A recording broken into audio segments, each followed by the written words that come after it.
Welcome to our channel. Today, we're going to walk you through setting up your very own personal media server using Emby. It's a fantastic way to access your movies, TV shows, music, and photos from anywhere. First things first, you'll need to download the Emby server software. Just head over to Emby's website, emby.media, and navigate to the download section. There, you'll find installers for a variety of operating systems, including Windows, Mac OS, Linux, and even NAS devices like those from Synology and QNAP. Choose the one that matches the device you want to use as your server. Once the download completes, run the installer and follow the on-screen prompts to install Emby server. The installation is usually pretty straightforward. Just accept the license agreement and choose your installation location. All right, now that Emby server is installed, it should automatically launch in your web browser. If it doesn't, just open your browser and type localhost 8096 or your server IPON address 8096 into the address bar. You'll be greeted by Emby's setup wizard. The first step is to select your preferred language. Next, you'll create a username and password for your Emby account. This is what you'll use to access your server later. Now comes the fun part. Adding your media libraries. Click the Add Media Library button. Choose the content type, like movies, TV shows, music, or photos. Give your library a name, something descriptive like My Movies or Family Photos.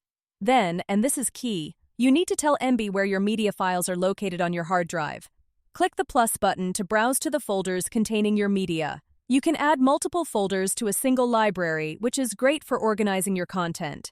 Emby will then ask if you want to select a country. This helps it to grab the correct metadata for your content. Once that's done, you can choose your preferred language for metadata and subtitles.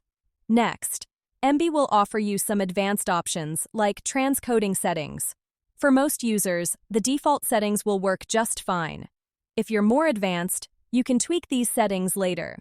Emby also gives you the option to configure remote access, allowing you to stream your media from outside your home network. It will guide you through setting this up, which usually involves configuring port forwarding on your router.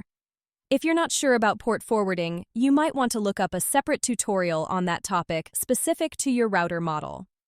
Finally, Emby will ask if you want to install any plugins. There are plugins available for things like live TV and additional metadata providers. Feel free to explore these later, but for now, you can skip this step. After that, agree to the terms of service, and you are all set. Emby will start scanning your media libraries and downloading metadata like movie posters, descriptions, and cast information. This might take a while, depending on the size of your library. Once the scanning is complete, you can start enjoying your media on any device with an Emby app. You can download Emby apps for your smart TV, Roku, Apple TV, Android TV, smartphones, tablets, and more. Just log in with the username and password you created earlier, and you'll have access to your entire media collection. You can even share your Emby server with family and friends, allowing them to stream your media as well. Don't forget to like this video and subscribe to our channel.